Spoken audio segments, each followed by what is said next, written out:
What's going on, guys? It's Connor from M Creek Renovations, and today we have some water issues. So while we pulled up the hardwood floors about a week ago, we ended up seeing these two water spots on this subfloor. So that could be from the outside walkway, water's draining off the roof and it's not draining properly and it's coming back into the house. So I want to go ahead and pull up this subfloor and see exactly where the water is penetrating through. So let's get started. I grabbed my drill and got to work removing the screws that held down the subfloor. At a glance, I thought this project was going to be nice and easy. I thought if I could remove the first layer of the subfloor, then I could patch the front door, and then boom, be done and back before lunchtime. But boy was I wrong. It was way worse than I thought. As I was removing the plywood, I just saw that both layers are water damaged, and water wasn't resting on the top layer of the subfloor, but coming up from the second layer of subfloor because it was so wet. The second layer was so bad that I could easily stab the pry bar through the plywood. And if you look closely, you can see hundreds of little ants scurrying around. That means there's a big hole somewhere allowing these insects to enter into our home. All right, guys, this is way worse than I thought. So it looked like there was two layers of subfloor underneath. So the water was being shown through the second layer on the very top. So that means when I took it off, that first layer was completely toast. It's completely gone. When I was going to take the pry bar, it just kept falling apart. I thought the water was coming in through here and it was settling on the top. I was like, all right, let me take this top layer off. But now after I got into it, I got to take this part off as well. And I don't know whether you can see it, but it looks like we have ants in here. Perfect breeding ground for ants and bugs, and it was nice and moist and outside of the weather. So let's pull this up. Having put this door in 3 years ago, you can tell by the sound of my voice that I was defeated.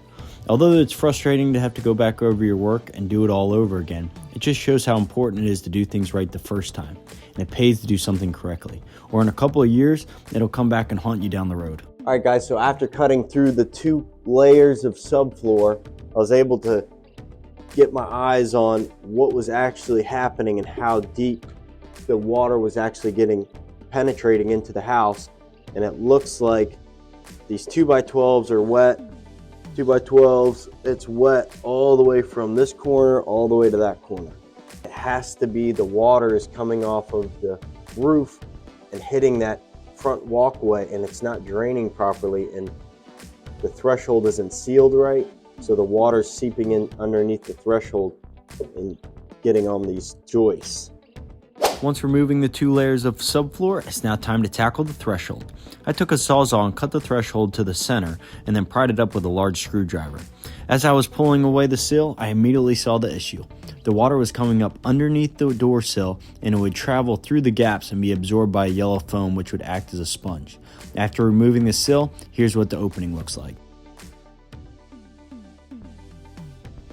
There was two pieces of 2x2 wrapped in metal sheeting, but I could see that they were not sealed properly, so I decided to cut off 8 inches to flash behind the wood. The pressure treated wood underneath the sill was completely soaked, and I needed to remove this piece to properly seal the area before adding the new threshold. I added GE 100% silicone gel underneath the pressure treated wood and wrapped the 1x6 in flashing. I then added flashing on each side of the door to eliminate any potential water leaks. All right, guys, this sure still is not gonna work. Just so frustrating. It's not gonna work. I'm really supposed to install one of these before installing the door, but I thought since I could rip off the threshold that it would open everything up and I'd be able to add that in and then close it in around. But it's not gonna work. For that thing to actually do its job, everything's gotta be complete. I can't cut it in half to make it all fit.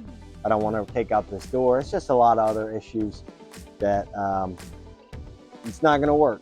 So what I'm gonna end up doing is reflashing this threshold, adding on the actual threshold, and then by the time I think the gutters are installed and redoing all this, that should definitely put the water away. Right now we don't have any gutters, so the water's just coming right off the roof and onto the entryway.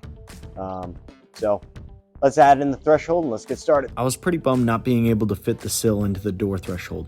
I tried multiple times to make it fit with no hope. If you have any ideas on how to install the sill after a door is installed, make sure you comment any helpful tips below.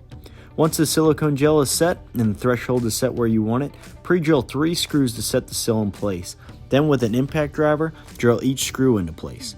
Make sure to adjust the threshold with the Phillips head bolts attached to the riser, and this will help seal your door from any outside elements.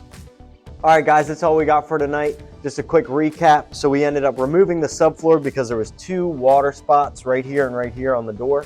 I just wanted to get down to it, and good thing we did, because that would have been a nightmare if I didn't catch it later on down the road, installing wood floors, and that would have been horrible. A lot of stuff would have been warped, and again, water in a house is not a good thing. But removed the subflooring, found the leaks, repatched, remortared around the threshold area, removed the old threshold, and put in the new one.